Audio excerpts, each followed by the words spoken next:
Hi everyone, welcome to this week's Campfire, where we'll be talking about women in Dota. This week we have LlamaDownUnder and Vdles with us this week, and you are not Lurkaderp, and I forgot to change your tag. Um, there we go. And we unfortunately, something came up for Lurka, so she will not be here this week, but we have Phage here instead. So, Hi. hello. So this is a pretty casual talk show where we talk about a topic and it may and will probably get derailed at some point, but that's all right. So the first thing we're going to start with this week, instead of the last thing, will be our origin stories for Dota, which I've already told mine on a previous show, but Phage hasn't, so you are also in the hot seat this week. But let's go ahead and start with Llama. So how did you get into Dota? When I was in university, I had some friends who, at one point, I was a poor university student who had no food, and they were like, "If you play 3 games of Dota, we'll give you a meal." And I was like, "This will be fine. This is Dota 1." And I was like, "This is fine. I can do this." And like, the game was awful. Like, the graphics were shit. This is like in 2010 or something when this happened, and they wanted me to play Dota 1, and I was like, "No, I'm good. I don't want to play this game, even though it'll get me food." And then eventually they were like, "Okay, we'll just play TF2 or something." But I ended up playing with those folks. Eventually, I ended up playing Dota 2 with them, and that's kind of how I got into it. But I didn't stop playing Dota 2 until like right before TI3, I think. So Nice. Dota for food. That's a story. What about you, Vittles? Mine's not as exciting as, I had to play Dota to feed myself. But I had a roommate who played and convinced me to play, and it was the worst thing I'd ever done.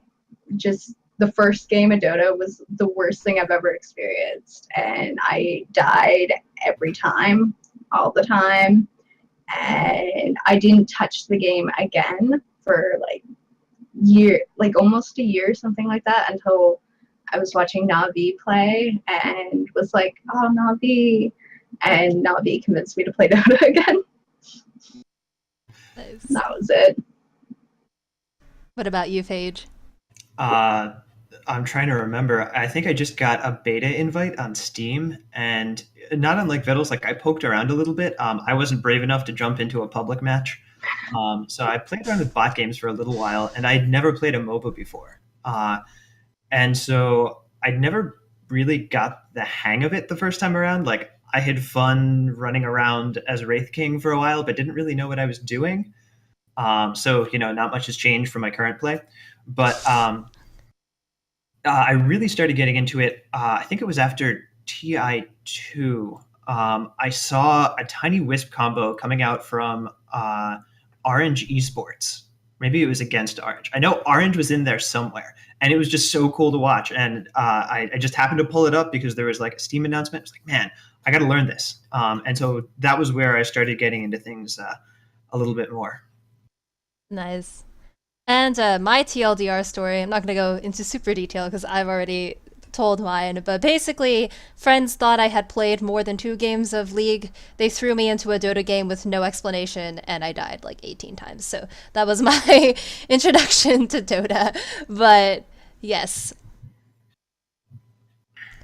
All All right, right. so awesome origin stories. Conveniently, we're all gathered here around the same game. And speaking of that game and presentations of that game, of course, Llama, you've very much been an up and coming caster in the past couple of months. Been seeing on BTS, on your own stream, just kind of hitting every single Dota scene across the world at one point or another. Condolences to your sleep schedule. Um, and of course, today we're here to talk in particular about women in Dota and the things that you all have experienced specifically as women rather than just as general Dota players, the challenges that you face that other players may not face. And in your case, Lama, challenges that you as a caster may face that other casters don't necessarily come up against. Um, Now, the average caster, of course, does not just get to walk into a studio with a job. Everyone has plenty of hurdles that they have to go through. So could you talk a little bit, not just about the general hurdles for a caster, but how, in particular, as a female caster, there hurdles that were easier or harder for you to cross? Yeah, I think something that you pointed out there is really important to hop on. A lot of people don't realize how difficult it is to break into casting. A lot of people think, oh, OD Pixel did it, surely more people will be able to do it. There are actually, I can say this, there are more casters right now than there are slots at LAN events. And this is why we see some of the discussions where people are like, oh, how come, Winter didn't get invited to the Frankfurt Major and so on. And so it's really difficult in general to break in. You need a lot of luck. Hard work helps, but you need a lot of luck. Knowing the right people helps, but you need a lot of luck. And I kind of come back into that one. For me personally, though, I think some of the stuff that is difficult in being a woman and frustrating is the constant people harping on your mistakes more than my male co-casters, assuming those are the mistakes you make, judging you unfairly compared to your male co-casters. I've had this discussion with Lyrical, who is another caster. We both take a lot of gigs from BTS, and we've both had similar experiences with people telling us we're idiots, but he has also said he sees me get it a lot more. I would say we know the same amount about the game, and I get questioned a lot more for things, or sometimes even when my male co-casters say something incorrectly. For example, there was a game where my male co-caster said that Omni/Slash doesn't go through Windrun, and I was like, it does. And then later on, in a Reddit thread about me, I see someone saying she didn't even know that Omni/Slash goes through Windrun. I'm like, I actually corrected my co-caster on that in a game. Like, you have attributed the wrong things to someone else. So that's one that's like super frustrating for me. And then there's the whole other like bag of worms of being a woman on the internet, which is just shit. So. And that conveniently leads into the next topic we wanted you to talk about. Of course, as a caster, a large amount of this feedback doesn't just come from Reddit, but comes directly from Twitch chat. And Red-Eye has commented specifically that it's a good idea, especially if you're not a super, super comfortable caster, to avoid Twitch chat while you're casting, just because there's too much of a chance of it throwing you off your game with all the random shit that goes on in there. Are there other ways that beyond just Twitch chat and Reddit and other social media, ways that they can meaningfully contribute to your growth as a caster? So rather than just being this crazy shitstorm of people saying things that may be useful, may not be, what ways can it actually be beneficial? Yeah, so I actually, as you kind of mentioned and hit on, I don't read Twitch chat while I'm casting. That would be a disaster. I don't read Reddit around when I've casted because I find that to be really destructive, not helpful. I think I never was one to read the new section of Reddit anyway, so I miss a lot of that. But generally, I do not check those sources while casting. Afterwards, I might have somebody fish through the feedback and see if there's anything they think I should really see. But other than that, I try not to. I actually do really like getting feedback, but I find that getting it on Twitter and so on helps a lot more just because it is a public forum and people generally will say either something, if they say something super rude, I just mute them immediately, but they'll give me like actually helpful feedback. And sometimes on Reddit, I have received helpful feedback, but as I said, usually not immediately after a cast. It's usually you got to wait a bit, you got to let things settle, and then people will have more productive feedback. But I actually really enjoy feedback, and kind of in the Red Eyes blog post vein, I think I definitely weight feedback more heavily if it comes from people I trust. So sort of along a similar vein, of course, you're getting a lot of feedback, whether it be good or bad, useful and not useful, from a variety of sources. And a huge amount of what we see, in particular on Reddit and Twitch chat, is blatantly misogynistic. Is there a good way to mentally approach that, or to sort of filter that out? And this applies to, of course, all three of you have been in positions where you're receiving feedback from a number of sources. So what sorts of strategies do any of you apply, both when you're sort of mentally preparing yourself to deal with this shitstorm, and how you figure out what's good, what's not, what to take to heart, what to ignore? Personally, for me, I actually have I think I have feelings on this that I guess not a lot of people do. I actually think it's perfectly normal to get upset by it. A lot of people just say, oh no, you have to suck it up, you're being a person on the internet. I don't think the world has to be this bad. I don't think our community has to be shit. I actually think it's perfectly fine to be upset by this. It's perfectly fine to tell people it's not okay to act that way. You're probably not going to change their minds immediately, but I actually think there's nothing wrong with being upset by it, realizing that's how it is, You're gonna try to work towards changing things and making it better, but you might not have that now. I know a lot of people just say, oh, you have to buck up and grow a thicker skin and like ignore it, but I think that's bullshit. Because like somebody telling you to kill yourself all the time, of course you're gonna get upset by that. So personally, with that stuff, I just try to write it off and be like, well, another angry person. I hit the mute button super liberally. Like anytime somebody is being rude, I'm just like muted, ignored, muted, ignored. Like I don't even care if they're joking or not. If you don't have a /s after that, you're done. So I'm like pretty hard about the just hitting the mute and ignore with people. And yeah, sometimes I do get upset and then I'll just like walk around or something, or like have a fake argument in the shower and then forget about it. Yeah, I actually want to jump in on that really quick. I agree with that. I think it's actually more alarming that some of us are getting numb to the responses. So the idea that this is normal and that we should buck up to it, and sometimes I just don't even react at all. And I think that it should be more alarming than getting upset. So I agree. Also, yes, the liberal use of the mute button is a glorious thing.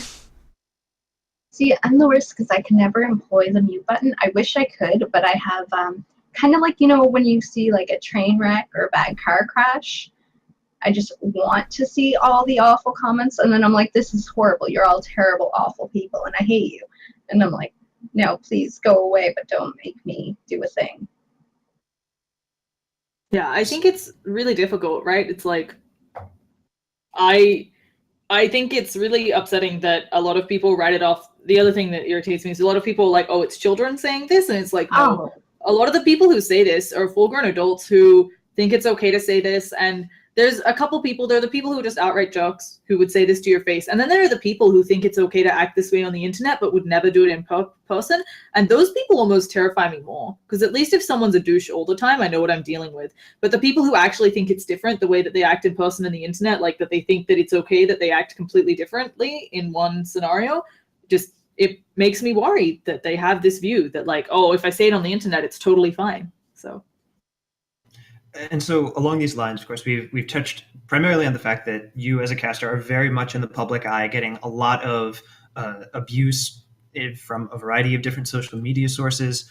But obviously social media is going to exist in the community. It's necessary for a community to remain connected in any sense of the word on the internet these days. So what types of things could be done with how we approach social media, expectations in the community? How can we change it to make it a more effective and less abusive tool? There was actually a really interesting discussion on Reddit about whether pro players should behave better as kind of a trickle-down effect. But I think in general, if people, I mean, Twitter is a really hard medium for this, because people are friends on Twitter and people tweet things that you would only say to a close friend, and then other people think that they have that sense of camaraderie with you, that they could say those things to you, which isn't how this works, right? I have a friend who might say something like, she might be like, oh, that was like so-and-so was being a slut last weekend, and like, because we're all friends, it's okay. But if you just say that to me randomly, I will be like, what the shit, man?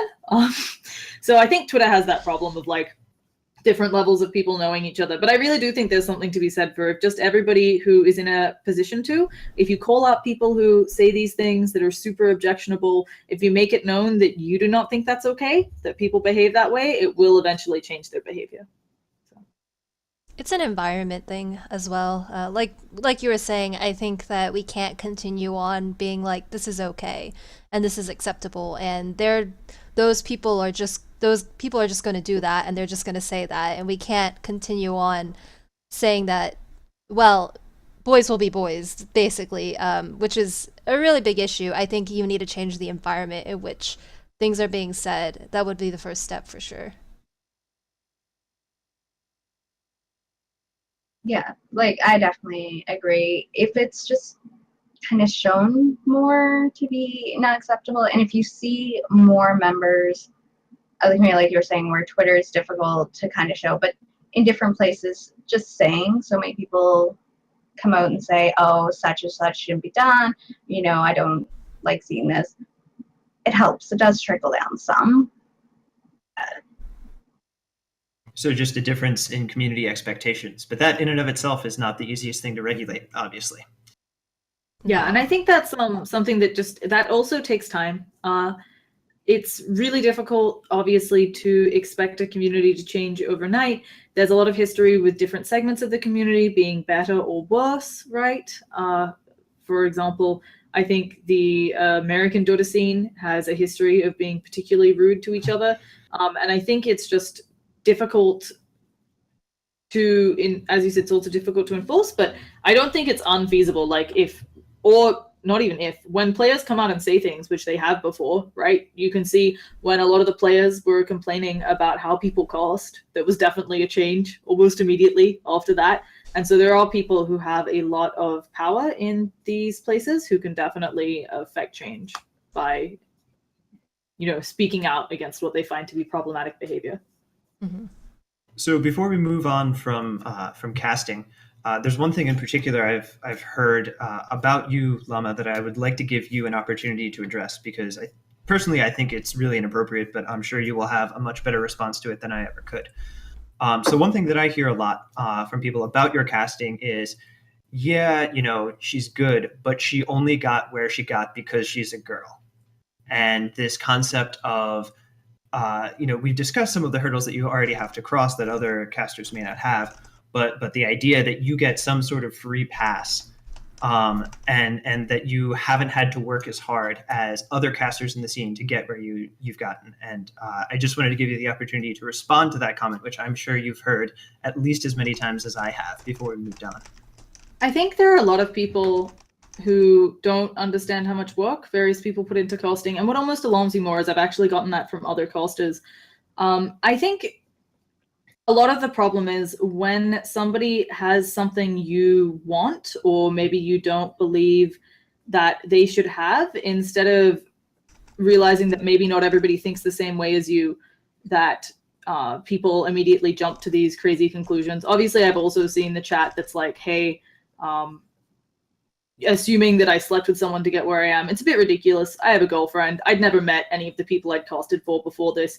And let's be blunt, a lot of people in the scene did get opportunities from knowing people. That's kind of how video games works, or I should say esports works in general.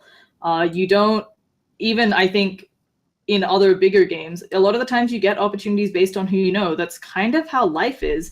And I would actually say I feel like I've been incredibly lucky with the random things. I wouldn't quite say it lucked into. I think there's a lot of things going on in the scene right now. But considering I came into this with kind of the only person I've known in video games is like I happened to play on the same server as Shane O'Mad in Dota. I think I've been like really lucky with the people I've gotten to meet and so on. But I don't know. I think it's generally a case of people are unhappy with where they are, and so they jump to these conclusions. And there's always going to be a chance, like they might not be wrong. There might be a chance that someone says, hey, I would rather our group have more diversity. But I think you could make the same argument with like, I'd rather have someone pretty doing the job. Maybe that's why Coddle Guy is there or something. So, but it's not something I think you can ever combat. If people are going to think that, they're going to think that. And it doesn't matter how much hard work you do. And it doesn't matter how much like insight you show. I still get people who say I'm 2K. I'm not 2K. So I don't really bother with comments like that, because you're going to get them even if you're like a 10,000 MMR player, voted in best caster in the world. There are still going to be people who say that because of how they are. So. Well, thank you very much for that. Before I pass it over, Ames is going to tackle the next topic. I just wanted to mention that I'm not sure who did it, but I can guarantee you guys someone in our group is going to get fired. Someone gave Nahaz a sword. I'm not sure how that happened. I apologize. We're going to move to fix it as quickly as we can. Just bear with us. It's going to be a tough time, but we'll get there. So Ames, take it away. All right. Well, I guess I'm getting fired from my own channel then. Oops. All right. Well, so we're gonna move on, and Vdles, you have some PR experience, I believe, and a lot more on the business side than the casting side as compared to Llama. So what challenges have you faced in the other side of the industry, so to speak? It's interesting because I find, I guess on the other side you see more than you see from like the Dota or the esports side. When you think of women in Dota, for the most part, there's only a few names that come to mind. All right, there's not as many visible women. They're more often doing behind the scenes work. So working on like the business side, there's actually like a ton of women in various sectors across the gaming industry as a whole. And you just never see them.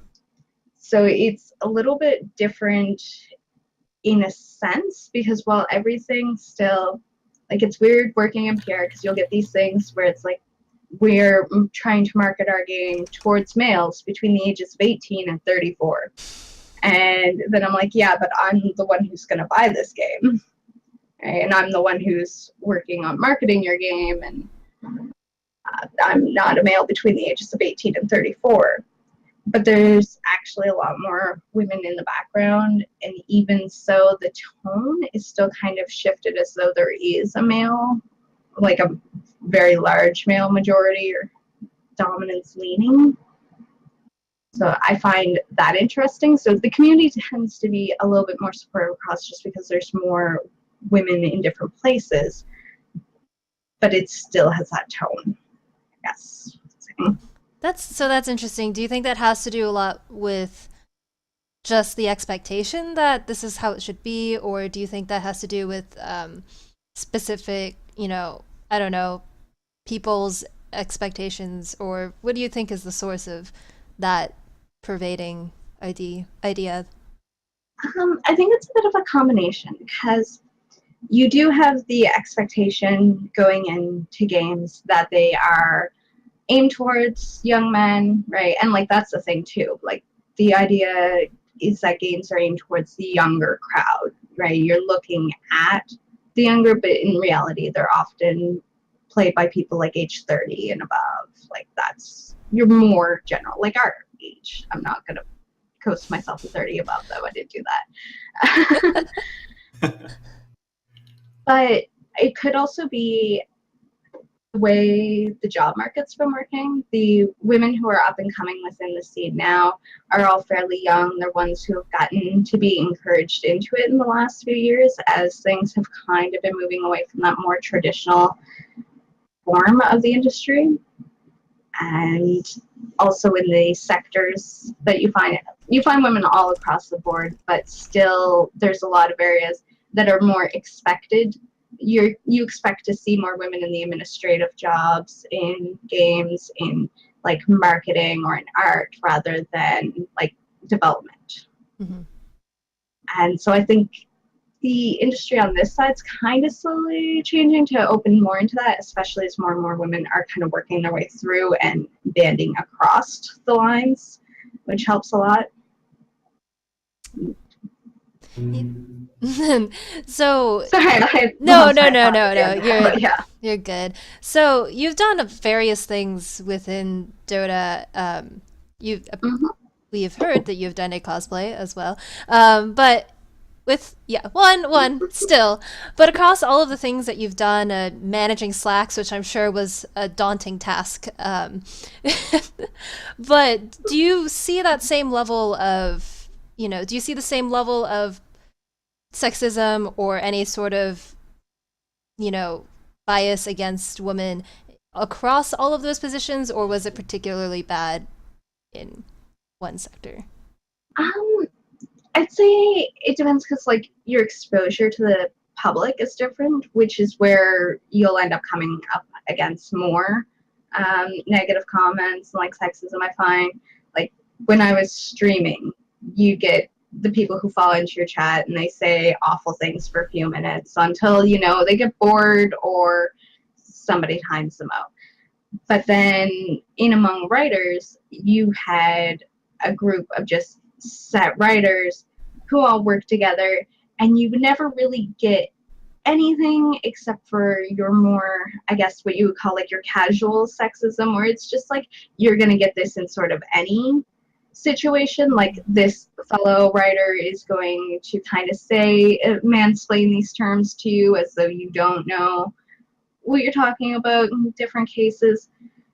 So I think it depends upon the community that you're like working within at that point and your exposure to the general public as a whole. 'Cause when they get to kind of mass up, that's when they become trouble.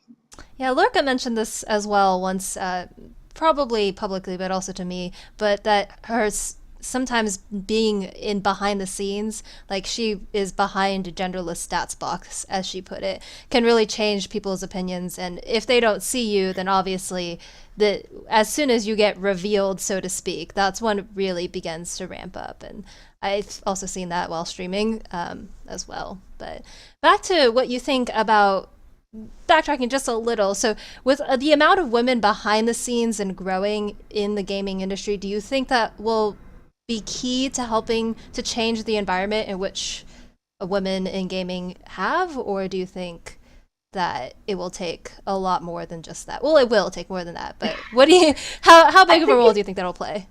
I think it's a good step. I think it'll definitely help because there's so many things having more women within any community environment will do. So having more women in video games, like in Dota, in even just casting, stuff like that, it opens the opportunities because it makes more women look at and see, oh, there are actually women there. I can do that.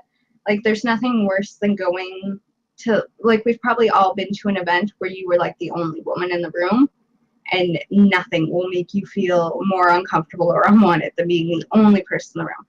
So having people already kind of filling up those early seats will make it a lot easier for more and more women to come in. And they're kind of paving a lot of the roads. There's a lot of differences happening. If you look at a lot of the games this year, there were a lot of really like female-fronted style video games, or ones that told like female stories, like Her Story and Sabelle. And like, so doors are opening there, and it's becoming a lot more accepted. So I think it'll make it better as it keeps going. We just need to keep on pushing at it. Something I did want to say about this, because I've seen some of the back end stuff, I still find that there are some very unacceptable practices. I don't personally feel like I have a lot of power when it comes to casting things. I generally desperately look for stuff to cast and cast it. I feel like I have casted for people where I've been treated differently as a woman. I was recently casting for a tournament where everybody's icon with the organization were breasts in Skype. Just breasts were their like profile icons. This obviously not acceptable in any other position in life. Then also there was another group of people that I stopped casting with because the organizer would constantly refer to other women who casted. He would talk about how the Chinese casters were yummy and stuff because he was organizing a LAN or something. And also calling women who manage teams the team slut. Like, I think that while there are definitely some places where it's getting better, there are definitely some people who work behind the scenes who do pretty big things, who do some pretty disgusting stuff when it comes to Dota related things. And I was pretty like, there are games or like tournaments that I didn't cast anymore after casting them once and finding out that the people who organized them said these types of things. And it's like really unfortunate because, you know, with the way it works, there are also going to be folks who don't care like I do about this, but also I understand as casters, you don't always get to choose what you do and don't cast. You often feel like you have to kind of take anything you can get your hands on. So I know those feelings and can understand how people would be like, shit, this person says some really questionable stuff, but I'm not in a position to change anything. So kind of sucks. Yeah, so especially when those people are in positions of power in any way, shape, or form, you don't feel like you can call them out for it because it can affect the things that you want to do. So I guess it's definitely, like I said, it seems like it's a very definite mindset and environment change that needs to happen before anything else can happen. All right. So unless anyone else has anything they'd like to add about the back end of things and sort of the business side, I think we might move on more towards talking about cosplay. Anyone else have any last comments on the business end? All right. So cosplaying, Ames, Vdles, you both have some experience with cosplaying. Ames, of course, a bit more than Vdles, single cosplay. Yeah. But at the same time, Vdles, you've been to a few lands, right? So you've seen the you're familiar with the atmosphere that tends to surround cosplayers in person. Yeah, rather than cosplaying myself, I tend to be one of the ones following behind the cosplayer, so I get to see it all up close. Cosplay babysitter. A lot of my friends know about that position, in fact. But so speaking of a babysitter, right? You say it jokingly, but it is to some extent necessary, right? You don't want to just go in on your own. So what are the types of difficulties that are coming up that require this additional preparation or awareness? well, on my end, most of the time I have a cosplay babysitter, mostly because my cosplays make me, in some way, shape, or form, a little bit immobile.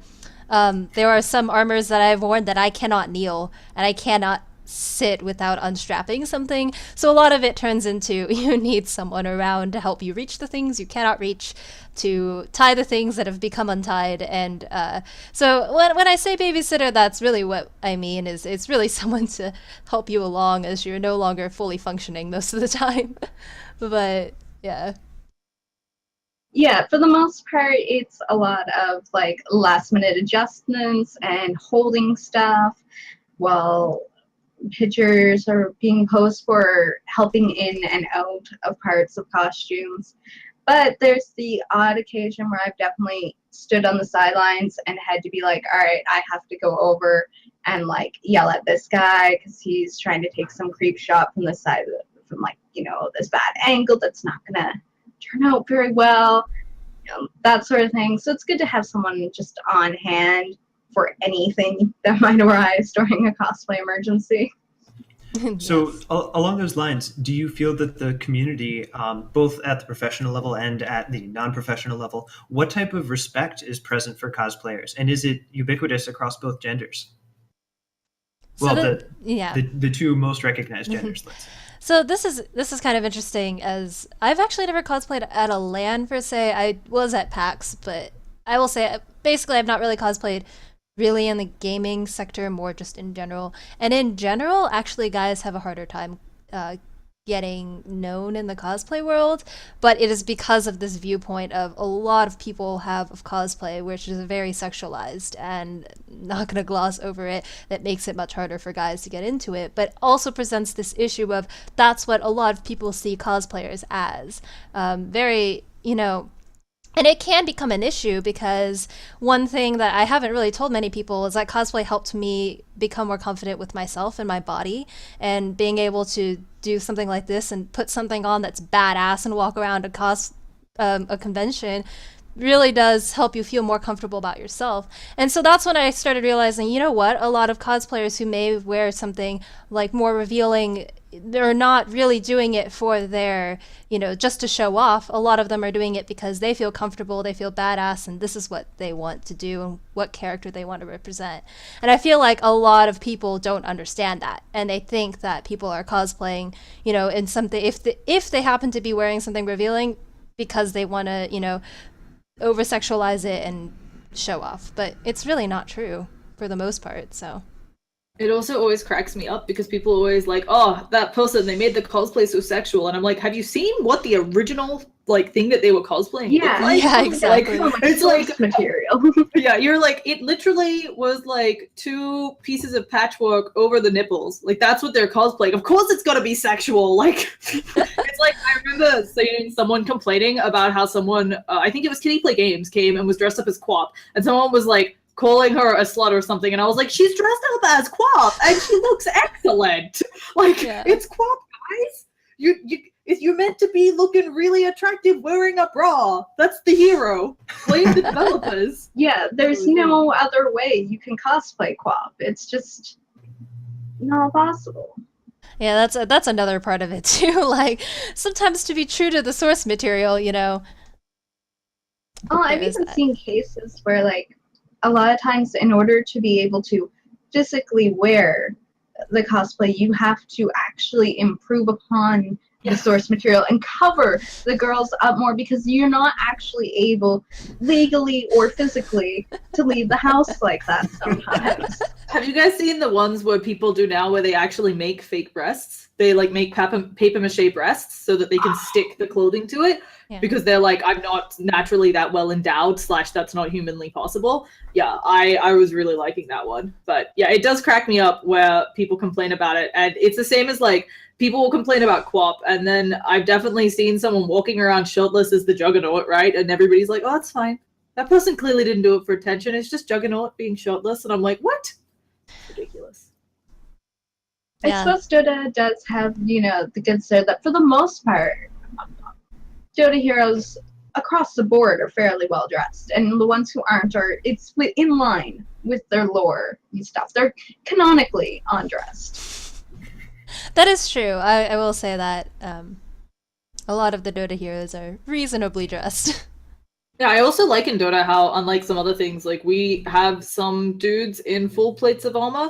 We have one chick, I guess, in a full plate of armor, but we also have a lot of kind of half-naked dudes who are just like, yeah, I don't wear a shirt.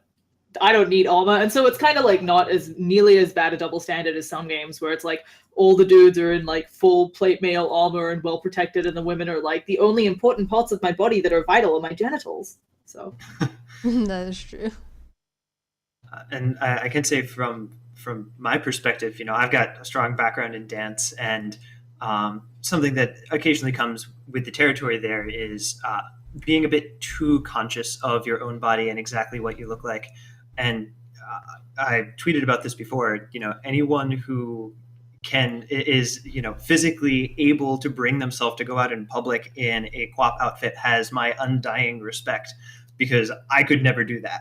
And so, independent of anything else, that's just a really impressive feat. And from my perspective as a performer, that's something that is frequently lost in these conversations, where immediately everyone's like, oh, it's QWOP, she must want attention because I might be able to see her boob if I'm like up 5 steps at the right angle. yeah. Oh yeah. That was the other thing. What we Sorry, said? I was just going to tack on to that there. About how being aware of it, like how you were saying you felt more comfortable in a cosplay, right? When I did one Wind Ranger cosplay for ESL New York, and I was with Wicked cosplay. She had done QWOP, right?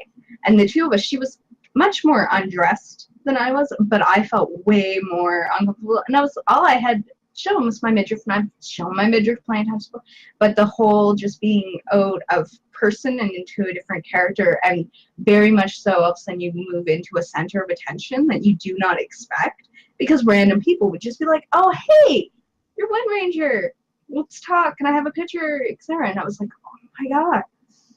So it's really interesting that even though I was much more closed than her, I was one who felt super awkward and uncomfortable because it wasn't the character thing. Mm-hmm. I also find something interesting about cosplay where people, I feel like sometimes people get upset that people do it and then want to show it off. And I'm like, well, you made a really cool thing. Of course you're going to want to show it off. And people like demonize these people. Like I've seen people complain when Renessa posts a cosplay on Dota 2 or something. And it's like, well, she made something really cool. Like, how is that different from someone who like makes the, laser cuts the Dota 2 logo and spray paints it and wants to show it off? If you make something cool, of course you want to show it off. And I don't think there's too much wrong with that. And yeah, this goes along with something that was briefly brought up in Twitch chat here. We've been focusing to some extent on the aspect of doing a cosplay for yourself rather than for an audience. It's for yourself, for your own appreciation of the game, wanting to show that appreciation. But there's certainly nothing wrong with creating a cosplay that you've put a lot of time and effort into that looks fucking awesome, and just going out there and being like, yeah, I look sexy as hell, and you're all going to acknowledge that because I put time and effort into this, and I know how good I look. I mean, that's what I cosplay for. I cosplay to make something and to watch it come to life and then be able to walk around in it and feel like a badass, like I said. But yeah, I think it's sad, but I personally do feel that there's a little bit of underappreciation for cosplay in the Dota scene as compared to other scenes, especially scenes that have more cosplay. Like, I'm gonna say it, League. They do have more cosplay, a lot, by far than we do. And by a little has to do with its demographic, but things like Blizzard encourages also cosplay in their community, and it's not a bad thing. And I feel way more that it's a little bit less appreciated in the Dota community. Me personally, jumping, especially since I don't exclusively cosplay Dota, I have done I've gone to Comic-Con, so I've done comic book characters, things like that, things more from other pop culture. And I can actually see a great difference in the how it's being taken, I guess you could say. Although I will say that when I wear Dota cosplays at general Comic Cons that are not gaming specific, I find all of the Dota players at the convention because they yell very happily at me and run down the hall to take pictures with me, which is a pretty glorious thing. And I think that should be encouraging more people to cosplay Dota characters for sure. Yeah, I don't know exactly what it is about our community, but I'd agree with you. I mean, the first point is Dota has less fans than League or WoW or anything Blizzard related. Like, there's a variety of reasons for that, but Dota just has less. It's well known. We're not the most popular MOBA out there. But I think is also, as you said, a little bit of something about our community. We're really quick to judge if people seem to think someone's doing something, quote, just for the fame or whatever. Like, I see that come across the subreddit a lot. I see that come across what people discuss, arguing that people are doing things for the wrong reasons. And it's like, who cares? It's making cool stuff for our community. It's having fun.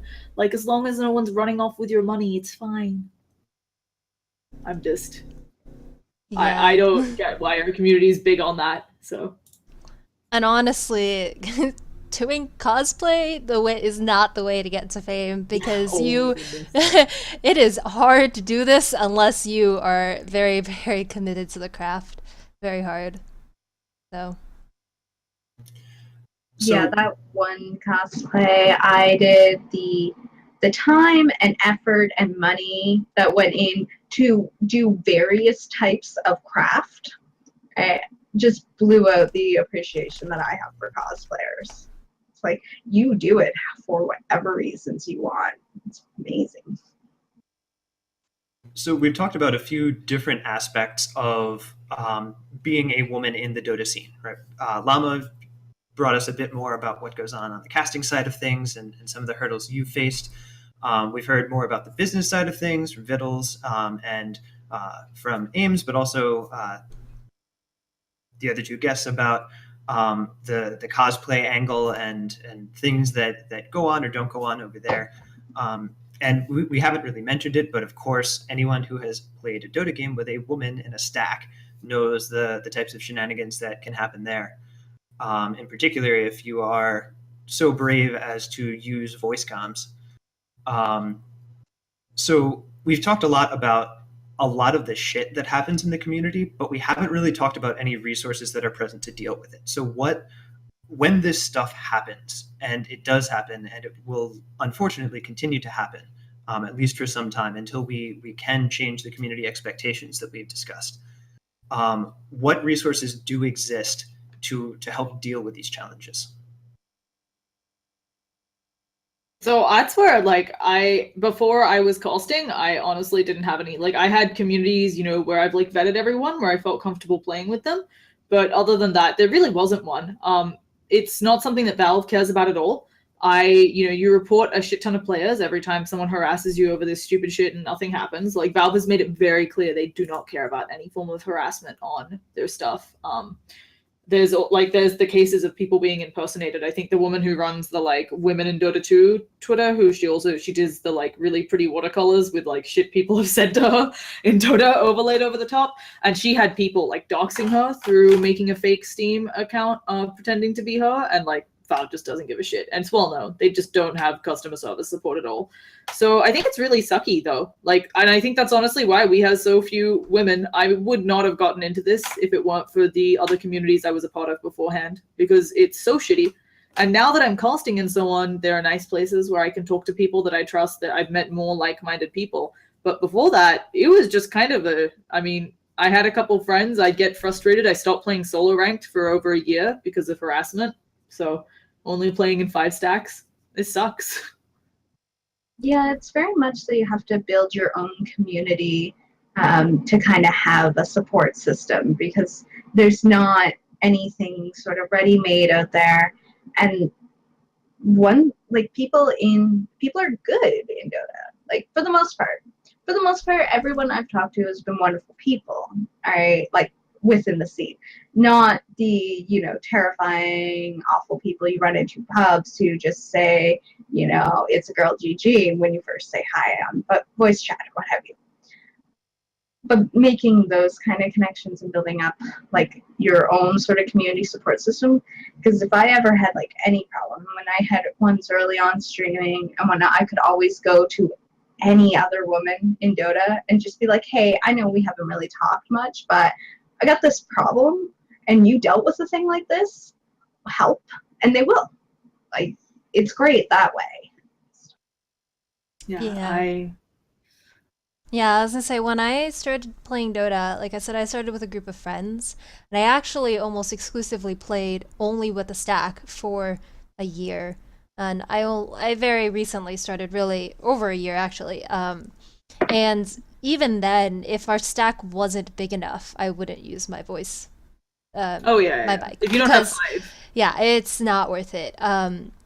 And we're not going to get into all of the shit that, I'm sure all of the precautions we take against voices and stacks, but I think a lot of it does have to do with building a community of people around you that will support you and help you and give you that safe space of, especially like not even just playing, because I love all the people I play with as well. They're always, even if they flame me, they're flaming me for my play and not for me being female, which is actually a very glorious thing if once you've gone through enough solo pub games. But yeah, even now, like I know that I can talk to people about this. I know we've mentioned 2 weeks ago that we had a nice open conversation in our Standard Deviants Discord, which was pretty amazing that we could have that conversation in there as well. So just having right now, it's about finding those people that will support you and just surrounding yourself with them. So speaking of people who will support you and people who are good resources, is there anyone in particular that any of you three have found who has been a particularly useful or supportive resource? Anyone who you could recommend, anyone listening to this, I had this experience. Who's someone that I can talk to about this who will understand? Who's someone who will support me, or who I can have some sense of security going to talk to them? Is there anyone that the three of you would recommend as a particularly useful resource for the community as a whole? I don't know. For me, all of my resources are like close friends. I whine a lot to my girlfriend about stuff happening. I don't know about like I honestly don't imagine that there is someone who's willing to just like listen and take this all in. Someone in the scene though that I find is awesome about this and always speaks openly about it, despite maybe it may not be advantageous for him to do this. I find that Scant, he was at Starladder as an analyst. He's very vocal about a lot of the problems in the scene, and he'll talk about it, and I've had some great conversations with him. But for me, it's normally just like people I know personally. I'm lucky to have friends who, even though they maybe don't know, because a lot of my friends either don't play Dota or don't know what on earth I'm doing with like this casting taking all my free time, but the majority of them are like pretty chill about it. They're like, oh, somebody said something shitty, I will be sympathetic and awesome. And for me, that helps a lot, knowing that there are people who are okay with it. And as was brought up, I talked to a lot of people in the Standard Deviants community who are very like-minded and were like, no, this shit shouldn't happen, and so on. Yeah, like I said, I've definitely, same with me. A lot of them are my friends, and I don't think there exists one person where anyone can just kind of go at them and talk to them, because that would be an endless stream, unfortunately. But I will say that like once you get to know a lot of the people in the community, they will be open to listening to you, I think. Right now, I don't think there exists a person where you can randomly go up to them about it, but I will say that there are a lot of people who would be open to it once you get to know them at all. And again, one shout out to actually you, Phage, because you have been one of those people for me. So thank you for that. But I think there are a lot of people who would do it, but no one currently exists that would just do it offhand, if that makes sense. Yeah, I agree. There's nobody who's just set up to be like, all right, come to me with your problems and your issues.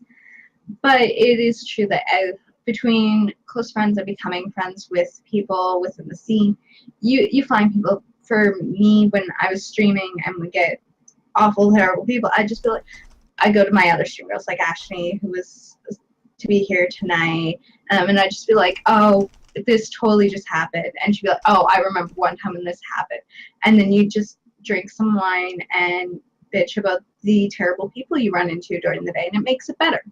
It helps. Yeah, Ashley for sure. Unfortunately, she couldn't make it because of work, but yeah, I met Ashley not too long ago, and we've definitely had some vents, but So, first of all, thanks, Ames. I'm glad that I was helpful for you. That is quite good to hear. I'm glad I'm doing something right. But speaking of this concept of being someone who is an ally, who can discuss these things and not come across as insensitive or insulting or anything like that, how can a guy in the community or another woman in the community do that effectively? Um, so this is a little bit on Lurka's side. We were discussing the topic last night in preparation for today, and since she's not here, I will bring it up for her. One thing she mentioned was really being a platform for our voices, like women's voices, rather than white knighting, which I know is an argument that happens a lot about, white knighting, whether or not it's good or what. But something she mentioned to me last night was just, showing your voice, showing your support, but also using, if you have an influence in the community at whatsoever, using that to really make a platform and promote, the things that we're saying. She mentioned Nahaz actually, once, quoted something that she wrote in an article, really gave her that platform, and that was really, really helpful to her, more than someone coming in, white, ready to defend your honor or something like that. It's definitely more useful to helping us out for sure. Yeah, something I wanted to point out just for everyone, I think a lot of people forget that their life experiences are not what everybody else has had and try to use themselves as a baseline. And we see this both ways, right? You see people who will say, well, I've never been harassed, so your harassment must be lying. And then you have other people who say, I get harassed constantly. The fact that you say that you have a fun time and a fine time playing this game, you must be lying. I think it's just important to remember to let people talk about what they've been through and not disbelieve them. Don't assume that they are lying or making something up and so on. And also just listening, because even just sometimes people say that they're listening but then qualify it. I've had this experience recently where people were talking about their experiences and then someone says, oh yeah, I totally understand that, but I think everybody gets harassed. And it's like, well, does everybody get harassed in this way though? And even just saying it's normal, you should get used to it, is sometimes problematic in my opinion. So Yeah, I definitely agree with you there. Just need to listen and do what you can and not over talk or over put yourself too much in the situation. And it is something that's hard both ways. Like I'm bad for not realizing sometimes how difficult it can be for others, because you just think of how difficult it can be for yourself sometimes. All of that. I actually want to mention, because I have Twitch chat open, Andy, who said a great, sentence, is be an ally, but don't drown out the voices of everyone else, which is very true. Just wanted to shout that out. Very good. Definitely a nice little proverb there. So we've got a sheet of questions that we've been working our way through different, and we're coming close to the end. If you don't mind, I'd like to mention something that I personally am somewhat involved with as far as women in the scene goes, and it's really more of a shout out. Lurkaderp, who unfortunately couldn't be here, She is one of the stats people that I've had the pleasure of working with, and recently was the first stats woman in the history of Dota, and possibly the first stats person in the history of esports, as far as we can tell, to be contracted to provide live statistical support for a professional event. And that was at the Canada Cup specifically. And it was awesome. We had, of course, the Standard Deviants tweeted about it. We were excited about it. Nahaz tweeted about it. And the tournament, actually, Dota 2 Canada Cup went so far as to retweet a number of things. And I know that the TO himself expressed his gratitude to Lurka individually. So it was, not everything is doom and gloom, I suppose, from my perspective. Obviously, I do not have the same perspective that the three of you have. I am not immersed in this 24/7. I get hints of it here and there. But I also see people like Bill, the guy who runs Canada Cup, who are actively doing everything they can to give the same opportunities both places. And so I would encourage people to continue encouraging those people who are doing that, because that giving everyone opportunities, regardless of what you look like or whether or not you heard in Twitch chat from someone that they did this or slept with this caster or only got there because they are a woman or because they cosplay or because they have, I don't know, X number of Twitter followers.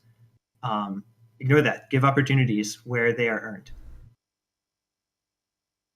Yes, I totally agree. And the more, it was amazing for Lorca, but also amazing on the part that, you know, on Dota 2 Canada Cup, and the more that that can happen, and, you know, there's just opportunities come up just by merit themselves and not for any other reasons, that will just only help promote a better environment for sure. And of course, that achievement goes hand in hand with Llama recently appearing on BTS's streams for some of the hubs. Congratulations on that. An excellent job done. Looking forward to seeing you on more of those for sure. So we're starting to touch a little bit on the last topic that we had here. What can we actively do as a community in order to change the status quo? Yeah, I actually think a lot of that is just calling out problems when we see them, because to me that's one of the big issues that we have, where people get away with problematic behavior and we don't call it out either for fear. I know I haven't always been as vocal as I would have liked for fear of not getting for the costs, because you do know that some people in the scene aren't so liberal as I may be. And even stuff where people had told me not to ever mention that I had a girlfriend and so on, because they thought it would actively hurt me being able to cast. And, you know, that type of thing is always unfortunate. And I wish when some people had said that, I had responded with more than just kind of a no to them. I remember the first time it happened, because it's happened more than once, where people have been like, yeah, my advice is don't mention you have a girlfriend. I wish I'd just said more than just kind of like, yeah, no. So anyway, I think calling out problematic behavior when you see it, I would even say take it one step further. If you know someone is, you know, doing something maybe a sponsor wouldn't be happy of, since the majority of sponsors would like it if people were not, you know, misogynistic or racist or bigoted, let them know that there's a problem, call them out, and generally just, you know, try to be a good person. Just comes down to that, I think. I agree. A lot of it is going to be not being so afraid, because I agree. I've done that too. I've been a little bit held back sometimes in calling people out for things, just because you never know what their opinions are. And, you know, there's always that a little bit of fear that you don't want to call someone out and have everyone turn on you, because there was definitely sometimes that feeling when you get involved here. But I think that it's definitely going to be important to just be willing to call those people out, and always do it in a respectful way, unless, you know, unless something else happens. But I think it's also very important that, especially when you're dealing with people who are not just random, you know, internet folk, that we don't want to make, you know, you'll want to do it in a respectful way as well, but definitely be willing to call them out. Yeah, you guys said it. It comes down to just be nice to each other. Be awesome to other people. Just I'll treat other people like you like to be treated and help the world. And like just whatever long list of platitudes that I can give here of just don't be a dick, man. Just don't be a dick. All right. Well, I think that brings us just about to the end of the topics that we had set to discuss here tonight. Is there anything any of you would like to say? Any exciting things you've got coming up that you'd like to bring to the attention of the community? Anything going on that we should know about? Not too much. My schedule is actually pretty weird. I don't know what I'm casting since the majors are starting soon. I have some Join Dota stuff throughout the rest of this week, and then I have no idea what I have after that because the majors are happening and there's kind of no casting that happens when the major's happening. So I really don't know what my schedule is. I'm hopeful that I'll find more casts soon, and even if I don't get them from like, BTS and Join Dota, I will find other casts to get. And just saying, always, as always, if you ever have any feedback for me, I always want to hear it because I'm always trying to get better. Anything you have to say, Vdles? For myself, anything exciting happening? I had been on a hiatus from streaming and playing Dota, which hurt my soul to physically not play. But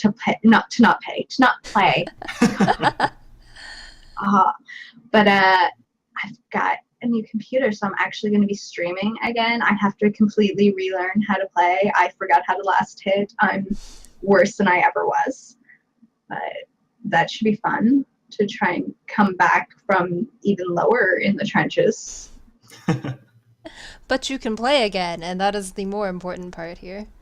Exactly. I've not played since, I think the last time I played was actually when I visited Phage in DC in September, and I hadn't played for months before that, so it's an addiction that I have not been able to fill. All right. Well, that wraps up this week's show, I believe. And shout out, I'm going to use my shout out to shout out our show, obviously. The Campfire, we're on approximately every Wednesday at 8 p.m. Times change because everyone has different schedules. We had a show for next week, and I really wish that we still had it, but life and esports happens. So next week, we're taking a week off from being a talk show, and instead we're going to get all four of the hosts, which is me, Phage, Lurka, and Lee, or Malice, on to play some MMOs and hang out with you guys next week. So that's what we'll be doing instead of having a talk show. And then it will resume the week after with a pretty epic topic, which we will save for later. You must tune in to find out, but definitely drop us a follow. We will have this VOD up on YouTube by tomorrow if you'd like to share, and thanks everyone for watching, and thanks especially to Llama and Vdles for coming on to the show this week. Go follow them on Twitter. Their tags are right under their name or their faces, so go do that. Thank you for having us. Yes, thank you. It's been lovely. Bye, guys.